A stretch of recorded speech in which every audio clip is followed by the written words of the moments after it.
Saudi अरब दीगर अरब ममालिक के साथ मिलकर ईरान के खिलाफ जंग का हिस्सा बनने जा रहा है। और इसका जो सबसे बड़ा सबूत है वो तो ये है कि अमेरिका ने अपने हमले को फौरी तौर पे खलीजी ममालिक से निकलने का हुक्म दे दिया है। खास तौर पे सऊदी अरब को खाली किया जा रहा है और ये हुक्म दिया गया है अमरीकी हुकूमत की जानिब से कि सफारती अमला, खासतौर पर जो सफारतकार भी हैं, वो फौरी तौर पर सऊदी अरब को छोड़ दें। दीगर ममालिक से भी अमरीकी बहुत बड़ी तादाद में निकल गए हैं। तो जहां पे भी अमेरिका ने जंग करनी होती है या उन्हें नजर आ रहा होता है कोई बड़ी जंग होने जा रही है, तो वहां वो फौरी तौर पे इनखला शुरू कर देते हैं। और अब वो दिखाई दे रहा है। एक और बड़ी खबर इसमें यह है कि ये मेरे सामने एक डॉक्यूमेंट है जो सऊदी वजारत खारजा का है। इसमें ईरान को वाज़ेह वार्निंग जारी की गई है और बैनुल अक़वामी अखबारात में यह खबर छप चुकी है। सऊदी अरब ने ईरानी मौक़िफ़ को गलत करार दिया कि हमारी सरजमीन ईरान के खिलाफ इस्तेमाल हो रही है। यानी सऊदी अरब का मौक़िफ़ यह है कि अरब ममालिक जहां अमरीकी अड्डों पे ईरान ने अटैक किया, उन ममालिक के अड्डों के ऊपर से ईरान के ऊपर कोई अटैक नहीं हुआ। तो फिर ईरान के ऊपर अटैक हुआ कहां से? यह सवाल अपनी जगह मौजूद रहेगा। लेकिन सऊदी अरब का मौक़िफ़ यह है कि ईरानी सदर का दावा भी गलत है कि हमारे मुल्क से या हमारी बेसिस से, जो यहां पर बेसिस हैं अमेरिकन की, वहां से इनका दावा है कि ईरान के ऊपर हमला नहीं हुआ। और ईरान ने जो हमले किए हैं, जिनको ईरान जवाबी हमले कहता है, वो बिला जवाज है। सऊदी अरब ने सख्त अल्फाज इस्तेमाल किए हैं और साफ ईरान को एक तरह से जंग का नोटिस या धमकी दी है। और पाकिस्तान ने जो है उसके बाद ये स्टेटमेंट दिया है कि हम सऊदी अरब के साथ या सऊदी हुकूमत के साथ एक दिफाई मुआहदे में है। ये पाकिस्तान ने कहा है इस सिचुएशन के बारे में। अब पाकिस्तान ने क्या किया और पाकिस्तान क्या जंग में उतर सकता है, यही है ना अब तक का सबसे बड़ा सवाल।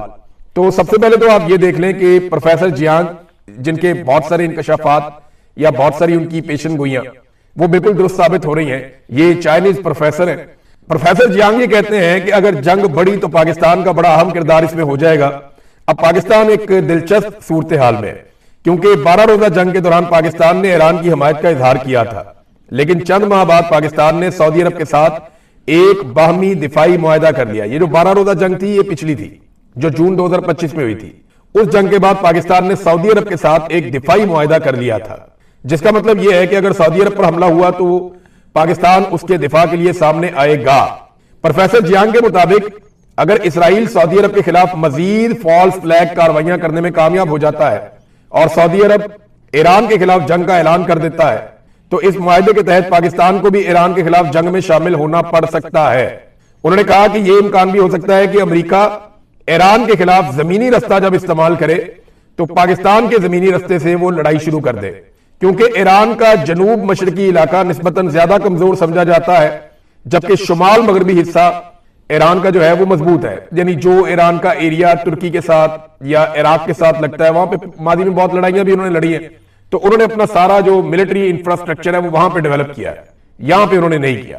पाकिस्तान की तरफ से उनको लगता था सत्ते खैरा ने, लेकिन यहां पे वो कमजोर है और ये कहा जा रहा है कि इधर से भी लड़ाई शुरू हो सकती है, अमेरिका ये रास्ता इस्तेमाल कर सकता है। बहरहाल ये तो वक्त बताएगा कि क्या किया जाएगा। लेकिन इस वक्त इसराइल को बहुत मार पड़ रही है और इस लड़ाई का अगर कोई सबसे बड़ा बेनिफिशियरी बनने जा रहा है तो वो इसराइल ही होगा। इसराइल के अलावा कोई नहीं होगा, क्योंकि इसराइल में कभी भी इतने बम नहीं गिरे, इतने मिसाइल नहीं गिरे। इसराइल ने वहां पे जितने भी कैमराज हैं, फुटेज हैं, सारी खत्म कर दी हैं और वो किसी को अलाउ नहीं कर रहा कि सोशल मीडिया के इस्तेमाल के जरिए से तबाही का कोई मंजर बाहर निकाले। आप गौर करें, जब इसराइल ईरान को मारता था या गजा के शहरियों को मारता था और उस वक्त जब रॉकेट चलते थे और सुरंगों के अंदर जाते थे या जेर जमीन पनाहगाहों के अंदर चले जाते थे इसराइली, तो तब बड़ी वीडियोज आती थी नीचे से, तब बहुत सारे मनाजिर आपको दिखाई देते थे। लेकिन अब बिल्कुल कोई किसी किस्म का मंजर दिखाई नहीं दे रहा, फुटेज नहीं आ रही, वीडियोज नहीं आ रही। इसराइली शहरी सारे के सारे कहां गए कुछ पता ही नहीं चल रहा। वो एक शदीद ज़हनी तनाव और दबाव का शिकार है और वो ज़हनी मरीज बनते चले जा रहे हैं जो इसराइल के शहरी हैं। और जेर जमीन बंकर्स भी अब उनके महफूज नहीं रहे। इंडियन मीडिया के कुछ लोग वापस गए और एक इंडियन सहाफी ने यहां तक दावा किया कि 100 फुट नीचे तक भी जो पनाहगाहें हैं वो भी महफूज नहीं है, उनमें भी नुकसान हुआ है। अभी ये खबर आई है और एक दावा है और मुख्तलिफ मीडिया चैनल में ये चल भी रहा है। दावा ये कहता है कि रूसी खुफिया एजेंसी ने इस बात की तस्दीक की है कि ईरान हाइपरसोनिक मिसाइलों के हमले में, यानी ईरान ने जो हाइपरसोनिक मिसाइलों का हमला किया है उसमें इसराइली लीडरशिप के लिए बनाया गया जेर जमीन बंकर तबाह हो गया और इसमें अभी तक आग लगी हुई है। यानी अब बंकर्स भी उतने महफूज नहीं रहे, क्योंकि मिसाइल बहुत बड़े और बहुत हैवी हथियार जो है वो इस्तेमाल हो रहे हैं। बंकर में इस्राएली हुकूमत, ब्यूरोक्रेसी और फौज के आला हुकाम पनाह लेते थे। अब पता नहीं उस वक्त वहां पे वो थे या नहीं थे, लेकिन इस जगह पे वो पनाह जरूर देते रहे माजी में। अब कितना नुकसान हुआ है, क्योंकि इसराइल का कई जगह पे नुकसान रिपोर्ट हो रहा है, और हत्ता के लबनान के करीब नुकसान रिपोर्ट हो रहा है, दीगर कई जगहों पे नुकसान रिपोर्ट हो रहा है, बेसिस के अंदर अमेरिका का नुकसान रिपोर्ट हो रहा है, कुछ अमेरिकी फौजी पकड़े गए हैं, ये भी दावा किया जा रहा है। तो आप सारी चीजों को प्लस माइनस करें तो अमेरिका और इसराइल के लिए अकेले में हालात उतने अच्छे नहीं है। आप नाए हुर्मुज़ बंद होने की वजह से पूरी दुनिया के ऊपर एक दबाव भी है। यूरोप उस तरीके से अमेरिका के साथ खड़ा नहीं हुआ, तो क्या पाकिस्तान खड़ा हो जाएगा? अब पाकिस्तान ने ना इस वक्त कुछ ऐसी डिमांड्स की हैं सऊदी अरब से जो ये बताती हैं कि पाकिस्तान जंग का हिस्सा बनने जा रहा है। मैं ये क्यों आपको कह रहा हूं, इसका जरा मैं आपको आसानी के साथ समझा देता हूं। देखिए, सऊदी अरब इस वक्त जंगजदा मुल्क बना हुआ है, उनकी ऑयल की रिफाइनरीज खतरे में है, आप नाए हुर्मुज़ बंद है, उनकी तजारत भी बंद है, सऊदी अरब के अंदर बम भी गिर रहे हैं, और सऊदी अरब के अंदर कारोबारी जिंदगी मुअत्तल है या खराब हुआ है। अब ऐसी सूरत हाल में जब एक मुल्क इतने दबाव में हो, तो क्या दूसरा मुल्क उससे पैसे मांग सकता है, उससे माल का तकाजा कर सकता है? नहीं कर सकता ना। ये इखलाकी नुक्ता नजर से भी जायज नहीं है, और किसी भी हवाले से आप देखें तो जायज नहीं है। लेकिन पाकिस्तान ने ऐसे वक्त में जब सऊदी अरब शदीद दबाव में है, पाकिस्तान ने खतरात से घिरे हुए एक मुल्क से उसके तेल के रस्ते बंद होने के बावजूद, माशी दबाव के बावजूद पैसा मांग लिया है। पाकिस्तान ने मांगा क्या, ये जरा आप देख लीजिए, इसमें आपको सारी कहानी मिल जाएगी। ये दुनिया भर के मीडिया में छप गया। 10 साल के लिए पाकिस्तान ने $5 अरब का डिपॉजिट मांगा है कि हमें कर्जा दे दें आप $5 अरब, और 10 साल के लिए वो डिपॉजिट आप हमारे पास रखें। अच्छा, याद रखिएगा, सऊदी अरब का पहले ही पैसा पाकिस्तान के पास है, तो बहुत मुमकिन है ये वही पैसा जो है उसको 10 साल के लिए पाकिस्तान कह रहा है कि आप इसको हमारे अकाउंट में रहने दें, पैसे को आप ये पैसा अगले 10 साल तक हमारे अकाउंट से ना निकालें।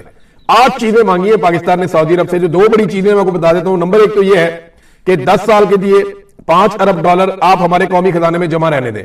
नंबर 1, ये कोई पैसा हमें वो दे नहीं देंगे, लेकिन हमारे कौमी खजाने में जमा रहेगा। नंबर 2, $5 अरब की तेल की सहूलत हमें दी जाए, यानी में जो उधार तेल देता है सऊदी अरब, उसकी मिकदार जो है वो $5 अरब तक कर दे। पहले मेरे ख्याल में $1.2 अरब थी, किसी दौर में ये $2 अरब भी थी, लेकिन अब पाकिस्तान ने डिमांड किया कि $5 अरब का तेल, तो ये $10 अरब की पाकिस्तान ने सहूलत मांगी है, और ये उधार है, ये वो पैसा नहीं है जो सऊदी अरब देगा और पाकिस्तान का हो जाएगा।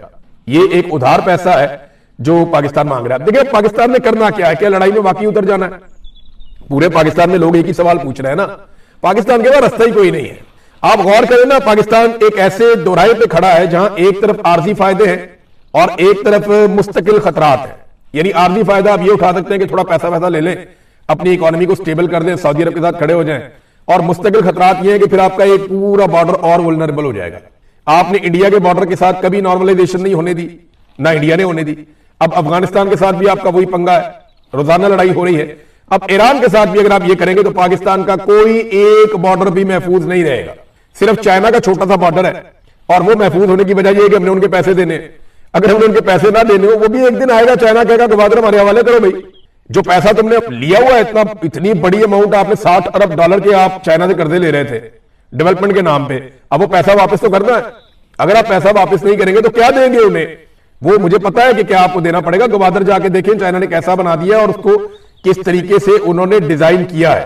एक तरफ तो आर्जी फायदे हैं, मैंने आपको बताया, और एक तरफ मुस्तकिल खतरात है। एक तरफ अमीर तरीन सऊदी अरब है, और दूसरी तरफ मुसीबतों से घिरा हुआ सुपर पावर से जंग लड़ता हुआ ईरान है। तारीख ना अपने आप को दोहरा रही है। हम 50 साल पीछे चले जाए ना, तो हमारे पास एक डिक्टेटर था ज़ियाउल हक, उसने जो पाकिस्तान के साथ किया और जो हालात उस वक्त थे, लगभग वही हालात पाकिस्तान के वापस पैदा हो चुके हैं। अमेरिका और अमेरिका के इत्तेहादियों के साथ मिलकर अरब ममालिक की मदद से अफगानिस्तान में पाकिस्तान ने जहाद की बुनियाद रखी थी। आपको याद है, तब भी अमेरिका था, अमेरिका के इत्तेहादी थे और अरब ममालिक थे, और अफगानिस्तान का बैटल ग्राउंड था जहां पे पाकिस्तान ने कहा कि यह जहाद है। उस लड़ाई में पाक फौज, तालिबान, अरब और अमरीकियों ने एक साथ मिलकर शाना बशाना ये लड़ाई लड़ी थी, और बाद में उन्हीं तालिबान ने, जिनको तैयार किया गया, अफगानिस्तान के तमाम धड़ों को शिकस्त देकर इक्तदार पर कंट्रोल हासिल कर लिया था। आज एक मरतबा फिर पाकिस्तान वही खड़ा है। आज ईरान में रजीम चेंज करना मकसद है, और उसके लिए एक बार फिर अरब ममालिक, पाकिस्तान, अमेरिका, इसराइल, उनके इत्तेहादी, वो सारे फिर उसी मुकाम पे दोबारा से खड़े हैं। तब भी बहुत सारे जर्नैल और सियासतदान अमीर हो गए थे। आज भी इम्कान है कि बहुत सारे जर्नैल और सियासतदान अमीर हो जाएंगे। तब भी पाकिस्तान में गैर आईनी हुक्मरान थे और उनको और उनके इकदाम को तहफ़्फ़ुज़ मिल गया था। ज़ियाउल हक था ना, ज़ियाउल हक को और उसके इकदाम को तहफ़्फ़ुज़ मिल गया था इस वफादारी के बदले में। आज भी पाकिस्तान में गैर आईनी हुकूमत है, एक डिक्टेटरशिप है, आसिम मुनीर साहब कंट्रोल करते हैं, तो इनको भी तहफ़्फ़ुज़ मिल सकता है। वही मामला आज भी है। तब भी पाकिस्तान ने अपनी एक लंबी सरहद हमेशा के लिए कुर्बान कर दी थी और एक मुस्तकिल खतरा ले लिया था, और आज भी पाकिस्तान की एक और सरहद गैर महफूज होने की तरफ जा रही है और यही खतरा बदस्तूर मौजूद है। तो पाकिस्तान को बड़े होश के साथ फैसला करना पड़ेगा, लेकिन फैसला तो हो चुका, पार्लियामेंट में डिस्कस ही नहीं किया। यानी जब पाकिस्तान सऊदी अरब के साथ दिफाई मुआहदा करने जा रहा था तो पार्लियामेंट में पाकिस्तान ने डिस्कस नहीं किया।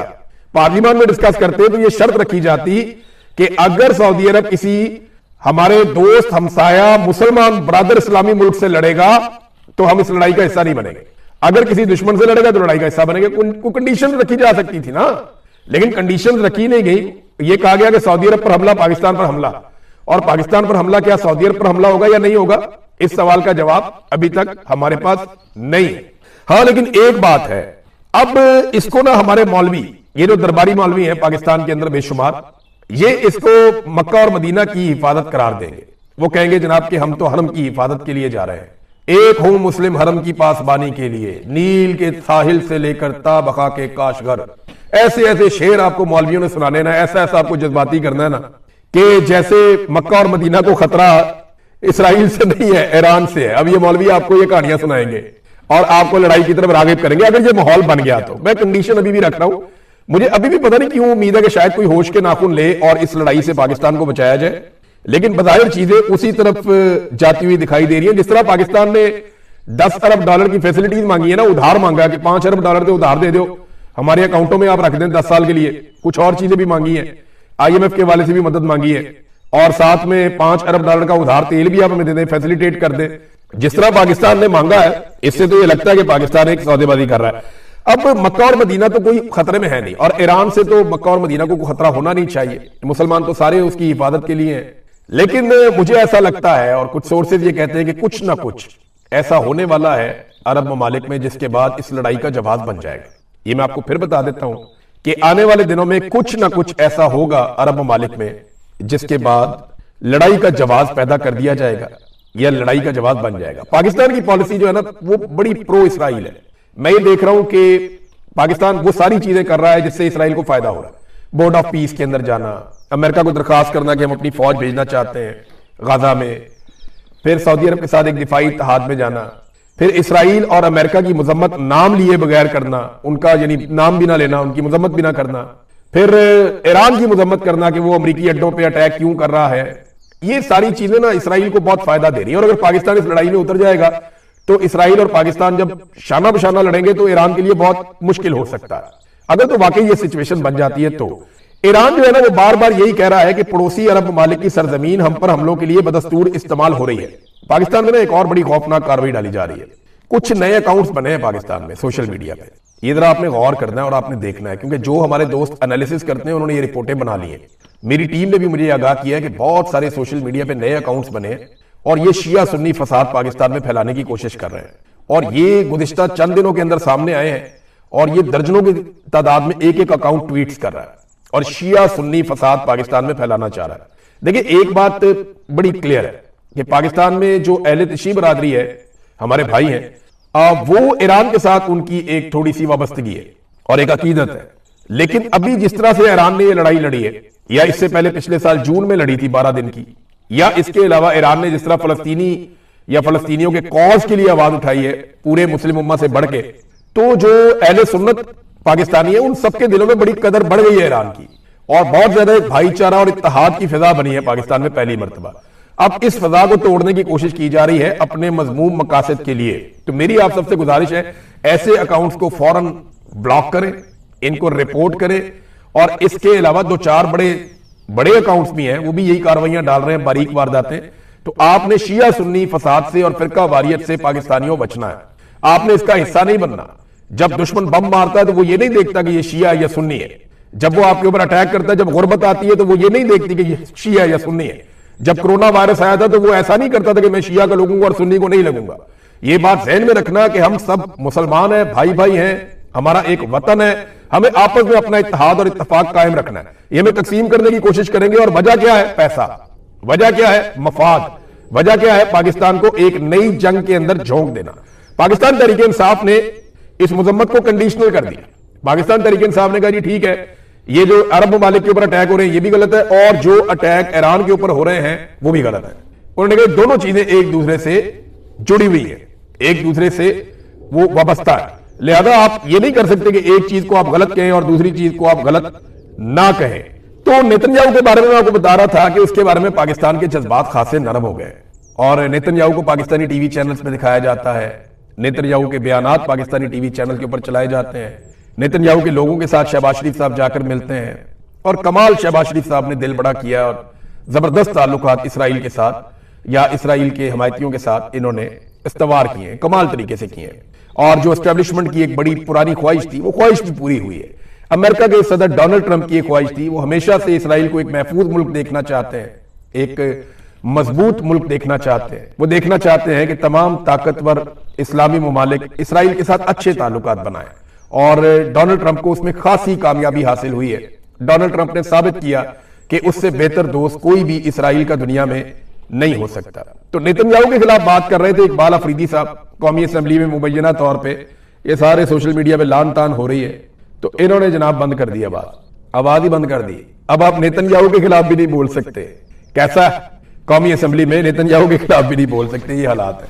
तो नाजरीन, अब मैं जाते जाते आपको एक चीज बताता हूं कि हमें चूरन कैसे बेचा गया, और एक दफा नहीं बार बार बेचा गया। थोड़ा अर्सा पहले हमें, अब से कोई 1-1.5 महीना पहले हमें कहानी सुनाई गई कि पाकिस्तान का कोई 12 अरब डॉलर कहता था, कोई 15 अरब डॉलर कहता था, कोई 20 अरब डॉलर कहता था कि पाकिस्तान जनाब असला बेचने जा रहा है, हमारे जहाज, हमारी चीजें, हमारे वेपन, हमारे मिसाइल हम दुनिया को बेचने जा रहे हैं। ये अरबों डॉलर की कहानी हमें सुनाएगी। नंबर 1।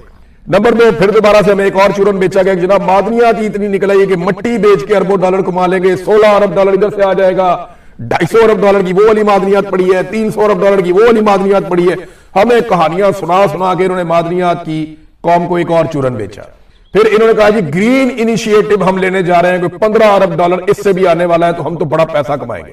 फिर कहा जी हमने SIFC बना ली है, 100 अरब डॉलर जो है उसकी सरमायाकारी तो फौरी तौर पे पाकिस्तान में आ रही है। और शहबाज शरीफ ने सरमायाकारी के नाम पे दौरे कर करके बेड़ा गर्क कर दिया इकोनॉमी का, लेकिन टके की सरमायाकारी पाकिस्तान में नहीं आई। ना सरमायाकारी आई, ना कोई दौलत आई, कुछ पाकिस्तान के अंदर नहीं आया। डॉलर डॉलर कर दे, इनका बेड़ा गर्क हो गया। और अब एंड में निकला क्या कि जनाब हमें उधार पैसे दे दें, हम आपकी जंग लड़ लेते हैं। अब तक के लिए इतना ही। अपना ख्याल रखिएगा, अपने इस चैनल का भी। अल्लाह हाफिज।